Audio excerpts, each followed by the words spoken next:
Em nome do Pai, do Filho e do Espírito Santo também. Reverenda religiosa, meus caríssimos fiéis, podemos assentar um momento. São Paulo, na sua epístola aos Filipenses, nos fala do amor, nos fala da caridade, nos fala de buscarmos a perfeição. Porém, na busca dessa nossa perfeição, de seguirmos as palavras de Jesus, sede perfeitos como vosso Pai Celeste é perfeito, São Paulo diz duas coisas: é necessário conhecimento e discernimento. Todo aquele que provocou algum cisma na igreja ou gerou algum problema, alguma falsa doutrina, muitas vezes acreditava que aquilo era o correto, que estava seguindo a verdade, de que poderia talvez revolucionar a igreja. Viu algo bom, mas julgou sem conhecimento e sem discernimento. Assim também é com a nossa vida espiritual.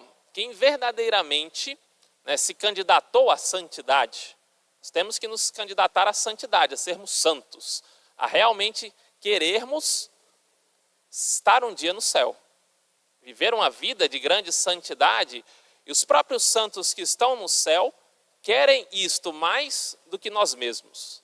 Que absurdo. Os próprios santos, um São Francisco de Assis, uma Santa Teresa d'Ávila, querem que nós sejamos mais santos do que eles foram aqui na terra. E querem isso mais do que nós realmente queremos.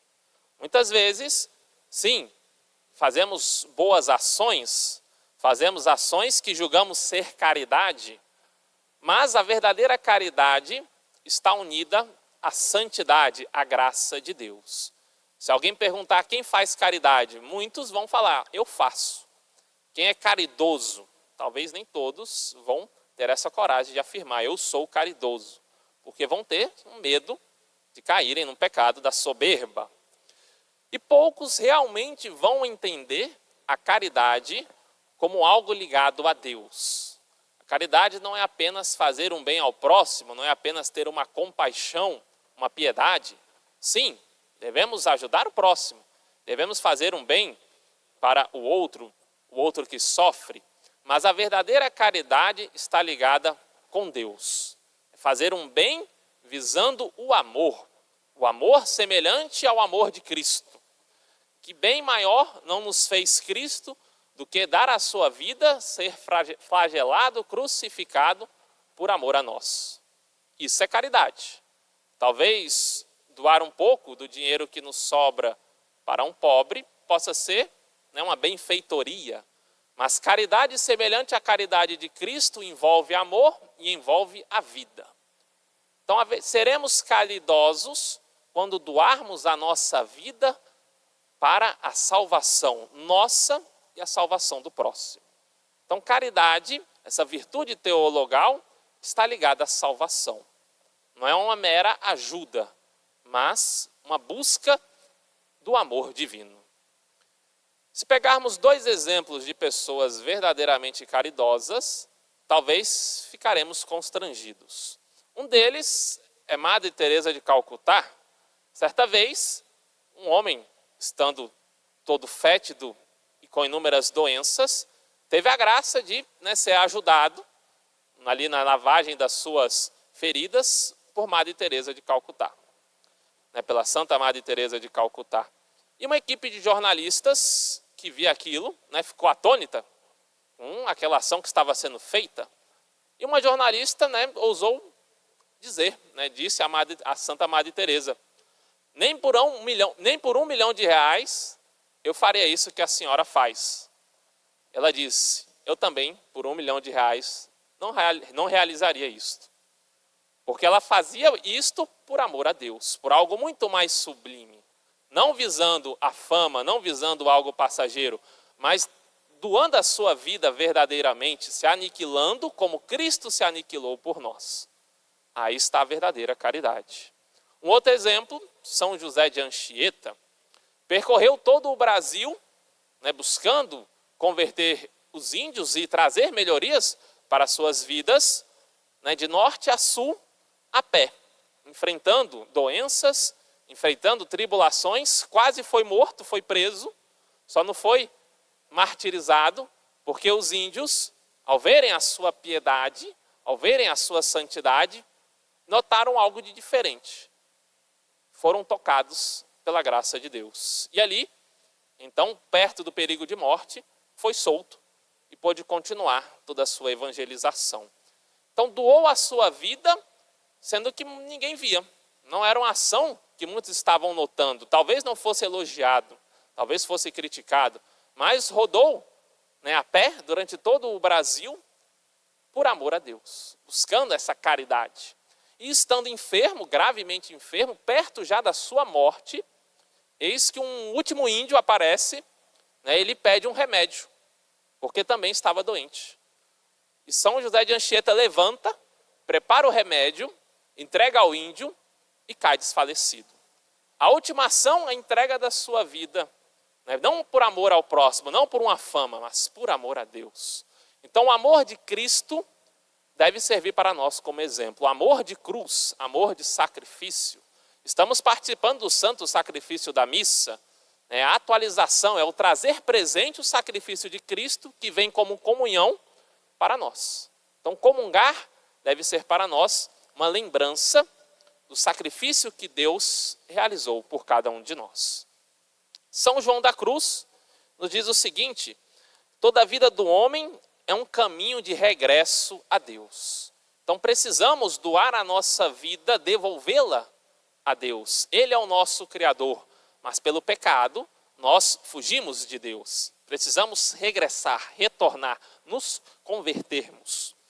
Veio Deus e para Deus deve voltar.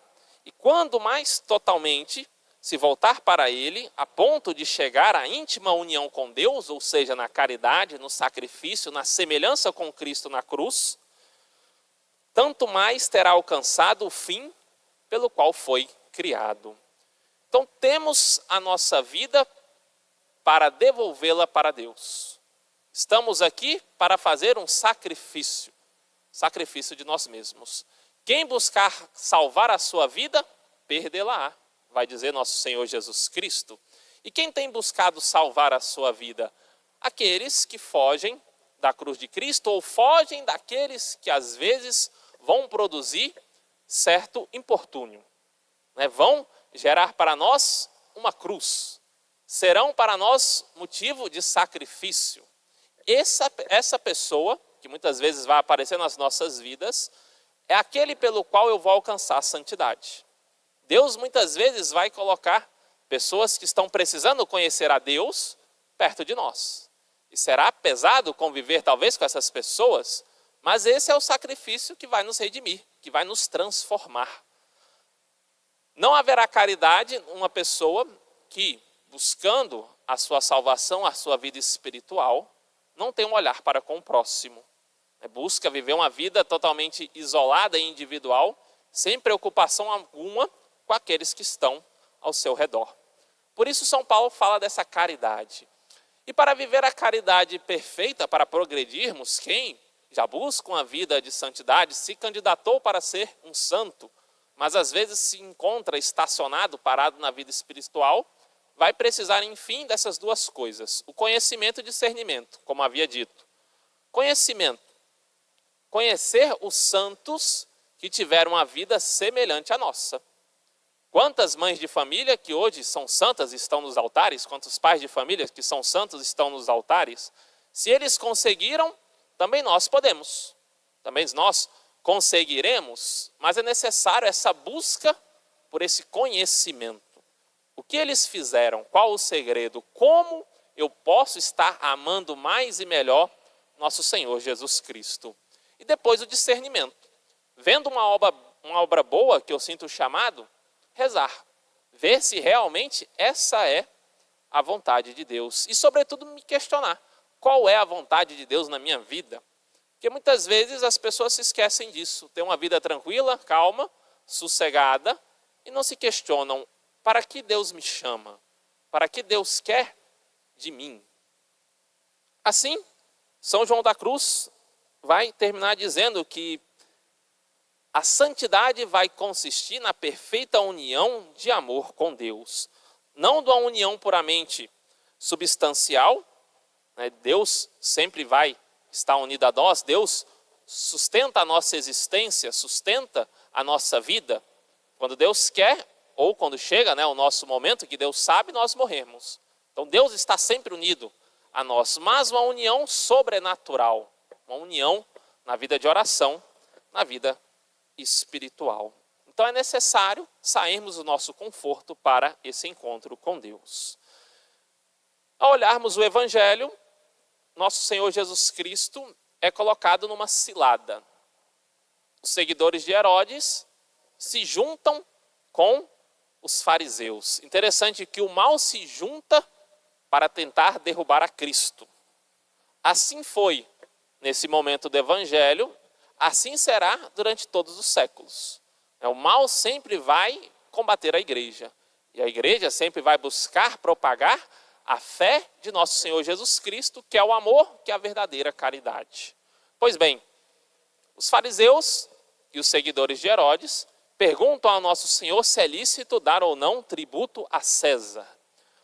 O objetivo era ou fazer com que nosso Senhor fosse desacreditado pelos judeus, de modo que nosso Senhor ficasse a favor dos romanos, então os judeus não o seguiriam, ou nosso Senhor fosse tomado como um revolucionário, dizendo que não se deve dar tributo algum, porque todo governo é algo ruim, é algo mau, e assim nosso Senhor seria tido como um revolucionário, né, como alguém que veio trazer uma solução política para o mundo. Nosso Senhor não veio trazer uma solução política, mas uma solução espiritual. Se todos os homens buscarem a verdade e a santidade, através do conhecimento e discernimento, conhecimento dado pela igreja, a igreja sempre vai guiar a sociedade, sempre vai ser luz dos povos. A igreja tem sua doutrina social que explica como as sociedades devem ser guiadas para viver a caridade. A caridade é a lei suprema de nosso Senhor Jesus Cristo. Porém, quanto mais um Estado, um governante, se afastar de Cristo e da lei de Deus, pior será este Estado. E não importa a forma de governo. Se for uma monarquia, vai se tornar ditadura. Se for uma democracia, vai padecer corrupção. Não importa o modo como os homens queiram governar. Se faltar Cristo, vai faltar tudo. Vai faltar o mais importante, vai faltar a caridade, a fé e a esperança. E nós temos um mal dentro de nós.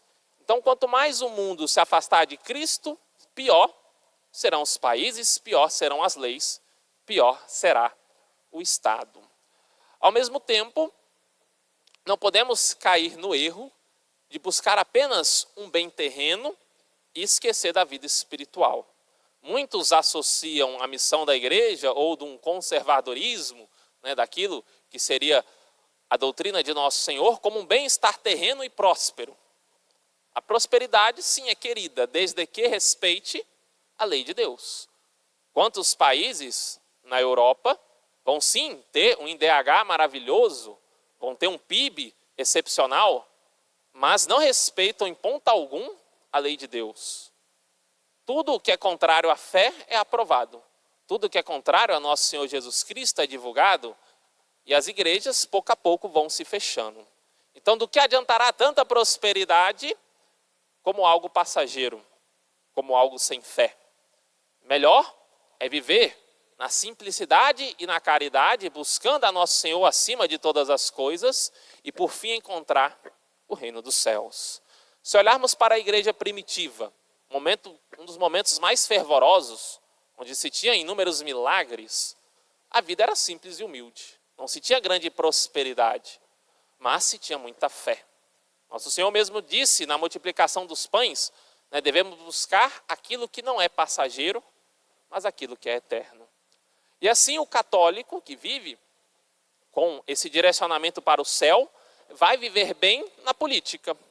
Nosso Senhor disse, dai a César o que é de César e a Deus o que é o de Deus. Uma vez que foi dado aquilo que é de Deus, uma vez que eu vivo a minha vida espiritual, eu tenho que ser um bom exemplo na sociedade.